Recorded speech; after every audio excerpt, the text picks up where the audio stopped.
Bonjour, aujourd'hui c'est le 19 novembre, bien sûr, et je voudrais lire dans Proverbe 16, verset 2, « Toutes les voies de l'homme sont pures à ses yeux, mais celui qui pèse les esprits, c'est l'Éternel. » Nous lisons dans le livre de 1 Timothée, verset 1-15, un texte très intéressant de Paul, où il va utiliser une expression qui va être surtout utilisée dans ses dernières lettres, 1 Timothée, 2 Timothée et Tite. Et c'est une expression aussi utilisée dans Apocalypse. Elle est utilisée dans 1 Timothée 3.1, dans 1 Timothée 4.9, dans 2 Timothée 2.11, dans Tite 3.8, dans Apocalypse 21.5 et dans Apocalypse 22.6. Vous pouvez aller regarder.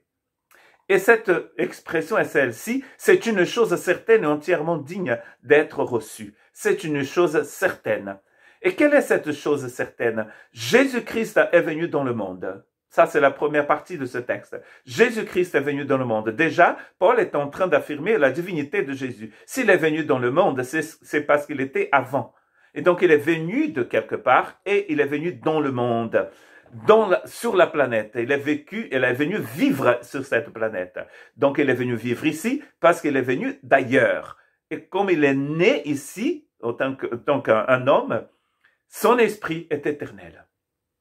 Déjà là, nous avons une affirmation de la divinité de Jésus. Ensuite, il dit « pour sauver des pécheurs ». C'est ce que Jésus dit aussi dans Luc 19, verset 10, « car le Fils de l'homme est venu chercher et sauver ceux qui étaient perdus ».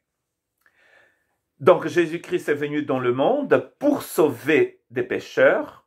Et après, il donne un témoignage et il dit « dont je suis le premier ».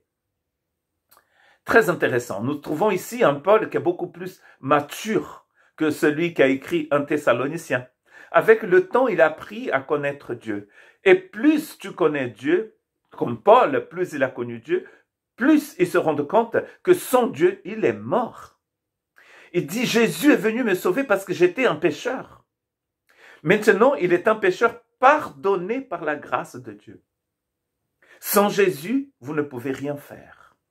Mais plus vous marchez avec Jésus, si on s'éloigne de Jésus, bien sûr, nous n'allons pas comprendre ça. Regardez la différence entre Paul, qui était pharisien avant, et ce Paul maintenant. Le Paul qui a été touché par la grâce de Dieu aux portes de Damas, c'était un Paul rempli de religiosité, rempli de sa propre justice. Mais quand il rencontre Jésus, il comprend une chose, j'étais pécheur, maintenant il m'a sauvé. Et vers la fin de sa vie, il est en train de témoigner en disant, j'étais le premier des pécheurs. C'est-à-dire, sans Jésus, j'étais mort, vraiment. Et peut-être il aurait pu même dire ce qu'il dit Ésaïe 64, verset 5, « Nous sommes tous comme des impurs, et toute notre justice est comme un vêtement souillé. » On pense ici qu'il parle du sang des règles des femmes. Les femmes, quand elles avaient leurs règles, elles étaient considérées comme impures, à cause du sang.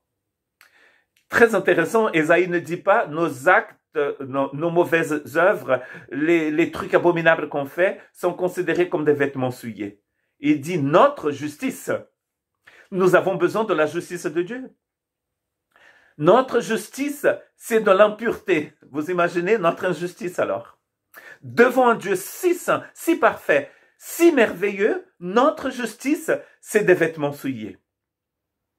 Nous sommes tous flétris comme une feuille, et nos crimes nous emportent comme le vent. Très poétique et qui décrit en fait une abomination, une réalité terrible. Sans Dieu, nous sommes comme ces feuilles emportées par le vent.